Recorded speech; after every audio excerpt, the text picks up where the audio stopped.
So we come to our final point. Changing times demand a blueprint for American prosperity, a new federal partnership with state, local, and private sector leaders to strengthen metropolitan economies, build a strong and diverse middle class, and grow in environmentally sustainable ways. We have come to a point in our nation's economic evolution where the roles and relationships between different levels of government need to be re-examined and radically rethought.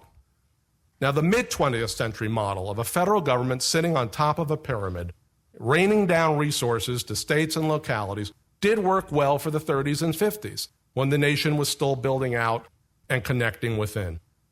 And the late 20th century model of devolution pushed responsibilities out of Washington down to states and localities, sometimes with sufficient resources and flexibility, oftentimes, to be frank, not.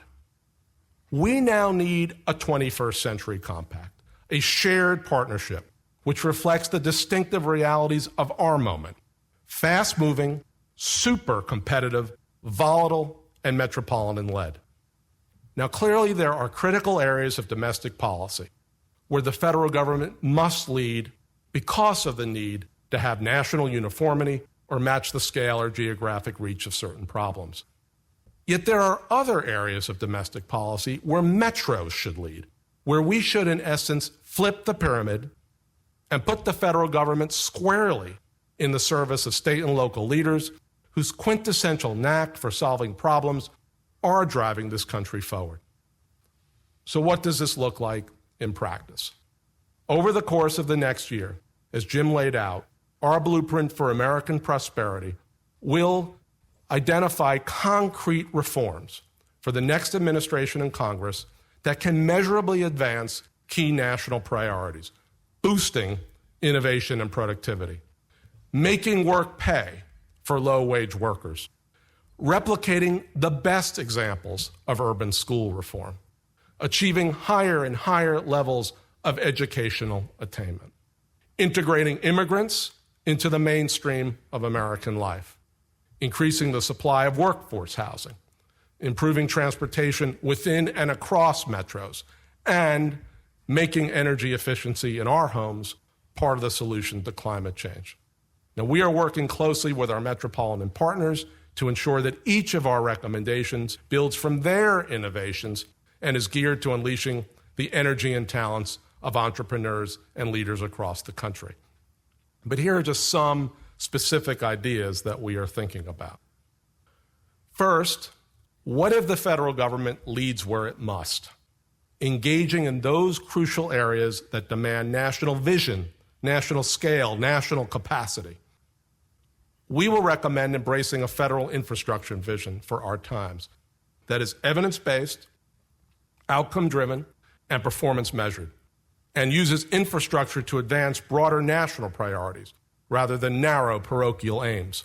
Now, we will, of course, recommend funding states to maintain or preserve our vast interstate system, but we will propose focusing targeted attention on those gateways and corridors that are the critical nodes of international trade and intermetropolitan commerce.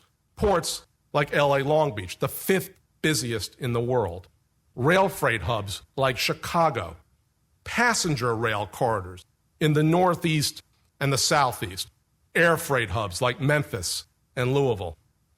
We will also recommend giving major metropolitan areas the resources they require to expand transportation choices, as well as the incentives they need to reduce congestion through smart interventions, technological advances, market pricing, innovative financing, sensible growth. Second, what if the federal government empowers metros where it should, giving cities and suburbs the ability to tailor federal tools to metropolitan realities?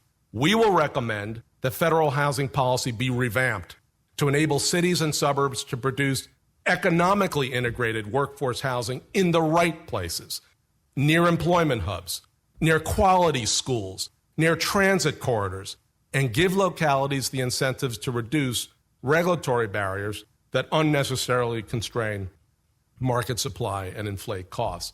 For the first time, housing planning would be tied directly to transportation decisions. and the administration of housing programs like vouchers would be carried out by metropolitan entities rather than parochial bureaucracies, so that the geography of housing opportunities matches the geography of housing markets. And finally, what if the federal government organizes for success to maximize its own effectiveness and further release the creative energies of states, localities, and the private sector? We will recommend a new national innovation policy. At the heart will be a purpose-driven national innovation foundation to bring under one roof and ramp up the government's fragmented efforts to boost commercial innovation in fields such as precision manufacturing, information technology, clean energy, and the environment. Modeled on successful efforts in Europe and Asia, the foundation will both align with the new reality of mass innovation, investing in smaller firms, a broader array of sectors, and enable metros to tailor what are now a blizzard of separate, unrelated programs and policies to their own clusters of economic strengths. Now, I know what some of you might be thinking. You may be asking, as Time magazine queried months ago, who needs Washington? After decades of federal drift, isn't state and metropolitan innovation sufficient to take this country forward? We believe the right question is, what could we accomplish as a nation if Washington got smart? Now, whether we appreciate it or not, the federal government is involved with money, with rules, with powerful institutions in large sectors of national life.